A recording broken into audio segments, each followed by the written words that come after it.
Welcome to the STARS program, seniors taking active roles in society. And now, here's your host, ANITA FINLEY. This is an author who wrote On Standby South of Heaven. Strange name, but a wonderful book. And you'll understand when you read it why the name of the book is that. There's another part of the title. It's called Coping with Cancer, My Struggle, My Journey, My Growth. You know, you were on another time, of course, Stephen, and it was a wonderful interview, and I hope you liked the book review. But what we need to do is talk about this whole issue of cancer. Did you know much about cancer before you were dealing with your dad? Not especially. Not an expert then, and I don't really consider myself one now, but I guess everybody in their time in their life is touched at some point, by the C word, whether it be a family member or a close friend or maybe just even an acquaintance. There's always plenty of charities and certain events, fundraising, and creating awareness for cancer. But I think until you really get in the trenches with it, you don't know as much about it as you may think. We know the chemotherapy, and some people can have surgery, and you have remission, and then some people have it come back. But you really don't quite understand it until it's at your doorstep, I would say. Yeah, it sounds that way. And we didn't talk too much about your mom, Candy. Mm-hmm. And is she alive and kicking? Yeah, my mom's alive. She lives in Conneaut, Ohio, which is really close to Erie, Pennsylvania. And she's been a RN for most of her life. So I've learned a lot about the medical community, I guess, through her in certain respects. She was head of assisted livings and nursing homes when she was younger. Now she is retired. So she's doing well. She's 68 years old and currently caring for her husband, has a certain disease like similar to Alzheimer's a little bit, but she's dealing with the caregiving situation herself now. Not that my stepdad can't care for himself, but he can't do everyday activities like you and I can do, Anita. Well, but I'm sure having caregivers, just as you know, because you were a special caregiver for your father, but caregivers are saints. You know that? Sure, absolutely. It takes a lot to give up what you got going on and have patience and resolve to see through, really challenging times, especially if you're connected, with that person on a real personal level, more than if you're just, and even if you don't know the person you make caregiving for, those feelings do grow. My sister is also a nurse as well. She's an LPN, and I can remember her many times feeling down, coming home from work, talking about, so-and-so patient passed away today, and she had connected with that person over the long time that she had taken care of them at work. Yeah, it's you really see life and death when you're in that field, and I know that. But the nice thing is that, and how did your mother feel about your taking care of your father? Because they were divorced, right? Yeah, my parents split up when I was 4 years old, and I can remember leaving in the middle of the night, and I remember looking at our first house we were moving to, and she, when I wanted to come back, she wasn't so sure as I was unsure of what I should do. And she had told me, just do whatever's in your heart, whatever you think is right, but don't feel obligated by any means to do this. It's not supposed to be on you. But whatever decision you come to, I'll support you and help you out with it. So did you feel that you had to do it, or I know your grandfather wanted you to, but was there a point where you said to yourself, why am I doing this with my father? He's such unmanageable, and he could be so hateful. Yeah, I remember standing on the island. I was out camping off the causeway, and I was really wrestling with it. I couldn't really even enjoy myself on the trip because I was so bothered by if I should do it or not. And then I felt, I'd given my word, which I thought is so important that I follow through on that. But more importantly, I was the only person that could make a difference. And just because someone had wronged me in the past didn't mean that I had to be the same way towards them. And I felt like if I could give up some of myself for somebody else, then that would be some good in my life, because my life wasn't exactly like taking off at that point in time, and I figured if I went and gave a little bit up, that I would maybe find what I was looking for and be able to help someone else in the meantime. Did it work out that way? Yeah, it did, but now without its bumps and bruises, for sure.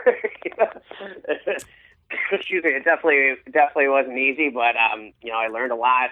Me and my father never had a close relationship.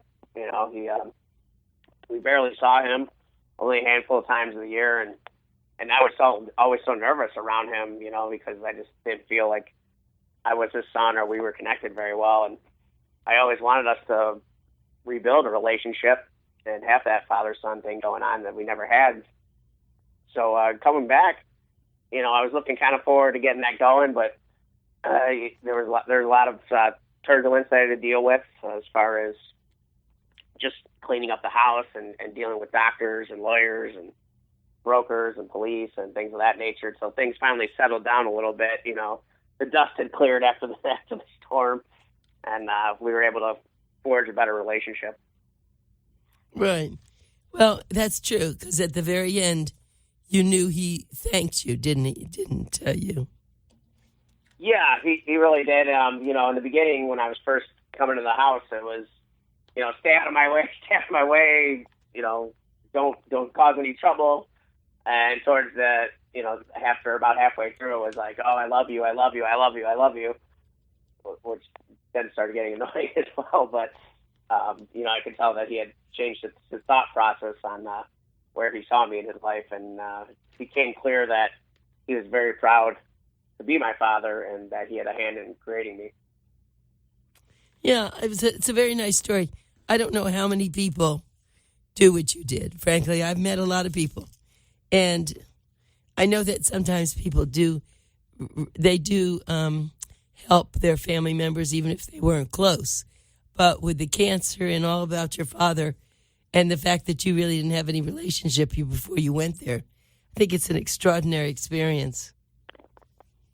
Yeah, thank you. I agree. I know when I was meeting with the lawyer that she said, that's what she does mostly, is she's the legal guardian for a lot of her clients, because family, either one, doesn't want to be bothered, or two, is untrustworthy to handle those situations. And it was funny because I just met with a friend up in Cleveland who I hadn't seen in maybe 15 years. And she was actually going through the same thing. Her mother just passed away, and she's going through the estate and trying to figure everything out. And I was like, well, here, read this. It'll help you. And if you have any, questions right. or answers, I can help try to answer you and send you on the right path. Because, a lot of people don't do this.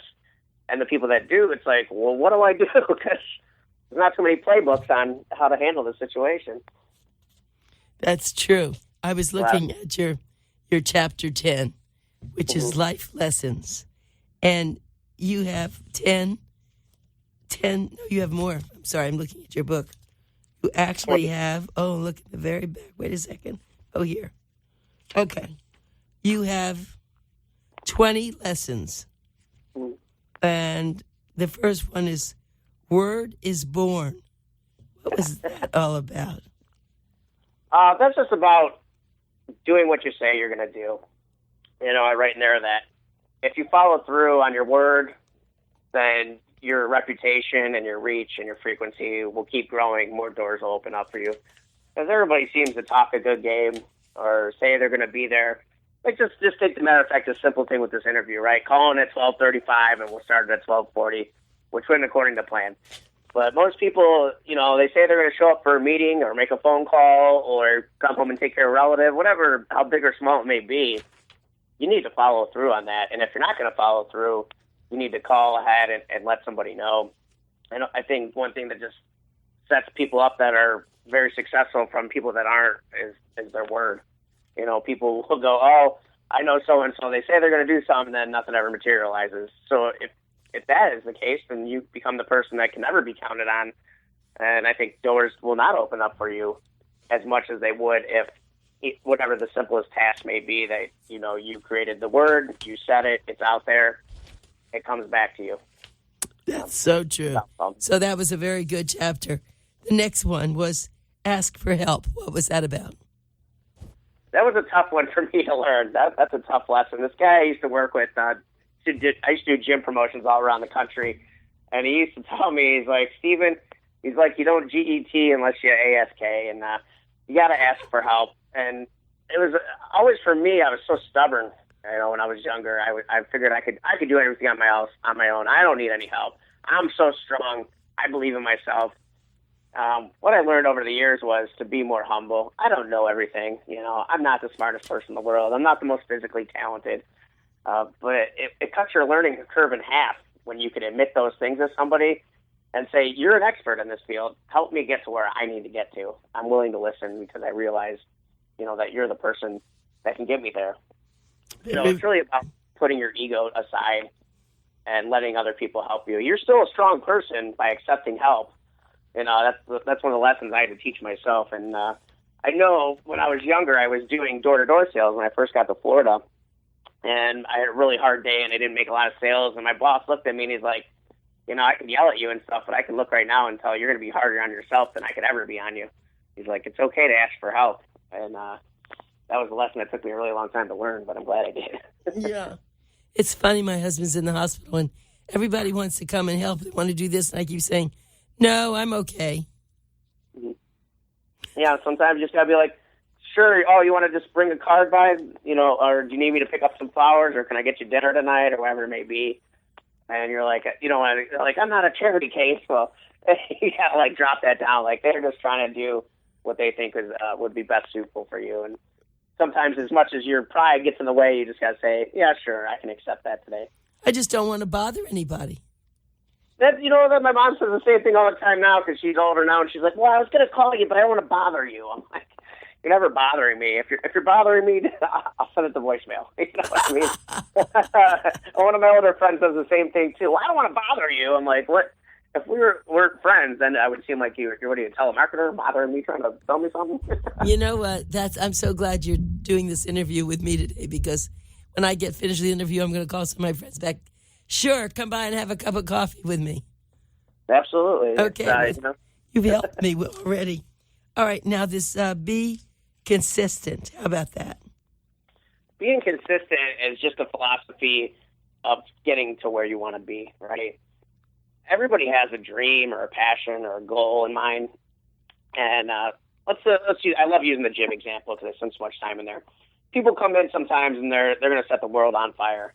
They're like, Anita, I'm coming in 5 days a week. I'm going to do this, blah, blah, blah. And I'm like, oh, that's great. I'm glad you're really excited, but you're kind of setting yourself up for failure. You just want to be consistent. You know what I mean? Come in, set your goal for 2 days a week or 3 days. If you make 5, then that's fantastic, but don't set yourself up for failure because people aren't consistent on certain things. They get excited about an idea. They start out on it, and then all of a sudden it kind of fades off. They try to do too much too quickly. And I feel if you just do a little thing, 1 or 2 things every day, just a little consistency, that you'll get to your goal because there's a lot of noise out there that disrupts our thought process, especially when you're trying to direct your thoughts towards whatever you're passionate about, that get in the way. And in order to get to those goals, you've got to be consistently program yourself, directing those thoughts, but doing them in a fashion that's not overwhelming your whole sense of identity and your lifestyle. That's what it's about. Just being consistent a little bit every day. There's a great story about, I don't remember the 2 generals' names, but the people who hiked the North Pole, the first U.S. people to do it. The one guy was consistent, and he went like 7 miles every day, regardless of how the weather was, if it was good or bad. And the other general, he was like, well, it's really good. We're going to do 13 miles a day, and then 5 the next day when it was bad. And the gentleman who was consistent at it made it through, and the other team died. Is that not like the they talk about the frog? No, I'm sorry, the rabbit. The what is that? The turtle and the rabbit? Oh, the rabbit, yeah, same thing. Yeah, just be consistent. Just doing a little bit every day, not losing sight. Doing what you said you were going to do and just following through on it. And if you just do what you're supposed to do every day, just a little bit, you'll make it. It's when you try to make it too hard on yourself, right? Like you're the rabbit, you're like, oh, I'm going to sprint this out, and then you run out of juice. But if you just are consistently pushing towards something, like my one thing today is do the interview for this book is what I'm doing to push it today. And tomorrow I've got something else signed up. So it's just like one thing at a time, just keep pushing, being consistent. never stopping at it, because most people come in, like I said, they come to the gym, they want to set it on fire. Come week 2, they've burnt out, they're too sore, and they're not coming anymore. We'll see you in 2 more weeks. You know. That's great. I love your advice. You could go into the psychological field after this. The next one was patience, and that's something that everybody needs. Yeah, absolutely. And they say, well, as you grow older, you become more patient. And it's difficult, especially in the society we live in today, where, you know, you're a point and click away, or a text message away, or an email away from communicating with somebody and getting what you want, or making a phone call. Dealing with somebody who's sick and is not kind of centered in reality, you need to have patience, definitely. Working out helps a lot, because it takes the stresses out of everyday life that we encounter, and makes it easier to accept patience. Some people just don't want to be patient. They're like, I want it now. Okay, here's a prime example. I had flown to Cleveland, and I was coming home, and the flight was delayed, and then they canceled the flight, and then they put me on a flight to Atlanta, which we got there late, and I ran all the way to the door, and I got to the door of the next gate to get on. The plane was still there, and they cut us out, and that was it. They weren't going to let us on the plane, and the guy behind me, he started throwing his luggage and his hat and screaming, and I was like, man, you got to be patient here, guy. You know, there's nothing we can do. It's out of our hands. You know, if I get really upset and start yelling at the airline people, are they even going to let me on the next flight? You know, who knows? So, you know, knowing what you can be in control of and having patience in that is so important. I think there's no point in getting upset in any situation where it's out of your hands. I mean, sometimes there is a time to scream and yell, but most times you need to take a step back, take a deep breath, relax, especially when you're dealing with somebody who is in a certain condition that they cannot help, and they don't know what's going on. You do know what's going on, and you got to learn to be very patient. One thing was with my dad, when I would cook, oh my God, he would be sticking his hands in the pans that were cooking the meat up, and this and that, and I was like, God, get out of here! I'm trying to be patient, have patience. Oh, because he wanted to taste it before it was finished. Yeah. Oh, yeah. He'd love to. I mean, the one time he was flipping coins and stuff all next to me. I was making stir fry, and I'm like, "Get out of here! It'll be done soon. You know, have patience." And then we're sitting down to dinner, and I'm finding like a dime and a nickel in my food. Oh no! He finds a quarter, and I was like, you know, the Chinese said it's real luck when you find coins in your dinner. Oh, that's hysterical. You were what a wonderful son. What a wonderful son. By the way, where's your father buried? He is actually got cremated, and he wanted his ashes spread on the golf course. So in 2012, when he passed, my uncle took me out to a golf course out in the country, and there was a real nice spot, he said, behind hole number 4 that was right on the pond. And we went over there, and we said a couple of things, and I dumped the ashes down, and they just crept up and just soared right over the pond. And oh my goodness! Eerie way. It was pretty cool. But he had told me many times, I want to be on a golf course. I want to be on a golf course. So I followed his wishes. Again, I said I would do it, and I followed through, and I did that. You were consistent. Okay, this is wonderful. We didn't do this last time. I'm so glad we're doing it now.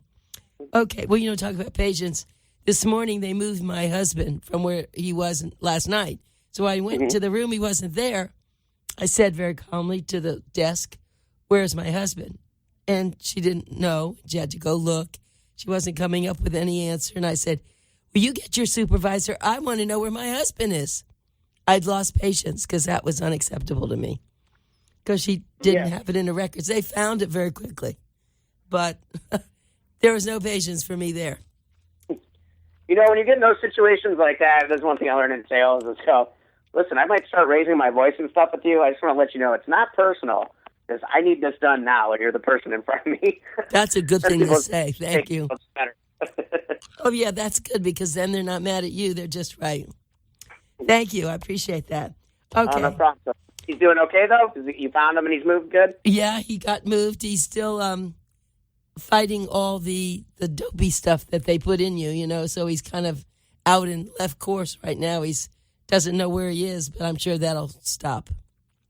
Yeah, you got to wait for all that to just go through the system. You're right. Right. So, because he's not eating, he's not drinking, you know, yet. So they got to take care of all that. Anyway, the next one looks really interesting. Smile like you mean it. Yeah, that was funny because I was in Italy when I was writing this book in Florence, and I was jogging one day, and there's a song by the band The Killers, and I was listening to it, and they're like, smile like you mean it, and I'm running, and I'm like, it really hit me. I was like, you should smile like you mean it.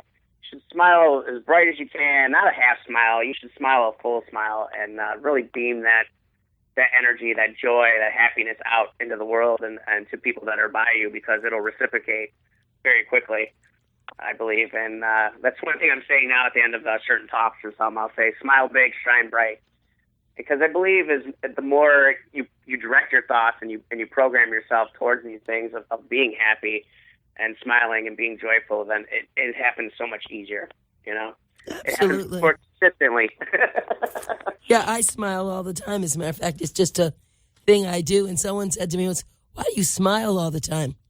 I said, because I like it. Yeah, they say it takes more muscles to frown, I've heard. Yeah, so it's easier, too. And humans like the path of least resistance, so hey. Right. I want to just tell everybody this charming young man on my show today is Stephen Koss, Koss. His book is On Standby South of Heaven, Coping with Cancer, My Struggle, My Journey, My Growth.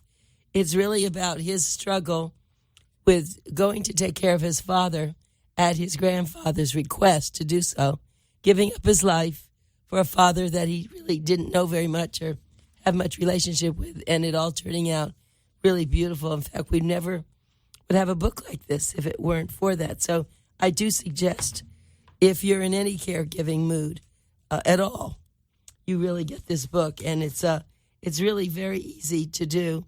Let's see. We want to give your website, and what would that be? It's readcosts.myfreesites.net.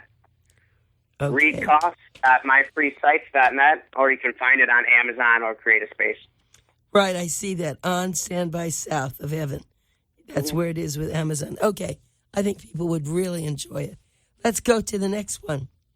Sure. Knock on all the doors. Sounds like a sales approach to me.